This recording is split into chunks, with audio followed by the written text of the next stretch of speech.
Hey, and welcome to the Word Gardener. Now, what is this all about? Well, it's a series of 12 word gardening tips. These are based on research, and we know by doing them, you're creating a really rich and fertile environment to help your child's words grow. So, your child may not be speaking any words at all. Maybe they're saying a few single words. Maybe they're saying some phrases and you're hoping these to grow into sentences. The tips will help all of these children. This is me. My name's Lucia Smith and I'm a speech pathologist. Look, I wish sometimes we were called communication therapists because this is about using spoken words or speech for communication. It's not about just rote learning words. And certainly these clips, the focus is not on speaking terribly clearly or articulating. It's just about helping our children grow more words. So I'm from Pelican Talk Speech Therapy Resources, and I'll let you know all about that at the end of this clip. But first of all, I have to confess, in real life, I am no gardener. This is a true photograph of my veggie garden right now. And my friend came over and said, what I do to stay on top of my garden is I just do a little bit every day. I just pull out 5 weeds every day. My other friend said to me when he saw it, do you actually water your garden? And I had to say, no, I find watering really boring. I just pray for rain, right? What I really need is a working bee to just get on top of this. So, if you're volunteering. But listen, this is about word gardening too. These are not about huge things you have to do.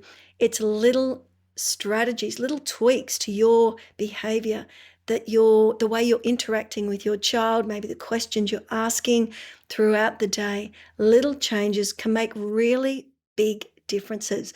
The other thing is I do just want you to work it in to your daily routine. I don't want you to have to do any like speech pathology homework. And lastly, get everybody involved.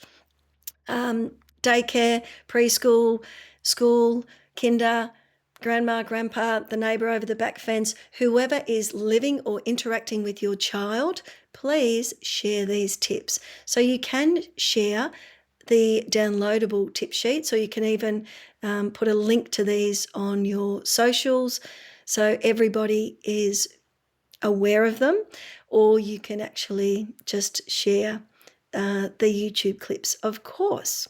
So these are the tips that we will cover in the next 12 short clips. You'll see, however, up the top is a big overarching sun. Now, all gardens need sunshine, and all children need a bit of calm. I mean, we all do. We need to be somewhat calm and focused to be able to learn anything. And I'm not saying necessarily eyes on you, focused on you. I'm just saying if your child is really stressed about stuff going on, if they're rushed, if they're never sure what's coming up next, they're not going to be calm and ready to learn anything. So that's where we have to start. Now, we're not expecting a child to be calm all day long. That would be quite boring for them. But we do need some sunshine for our garden, and we do need some calm. So please, let's start by looking at the tip sheet on calm and considering that before we even launch into the word gardening tips.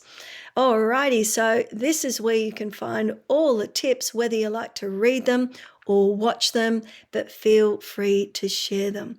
And I'll see you in the next clip for your first word gardening tip.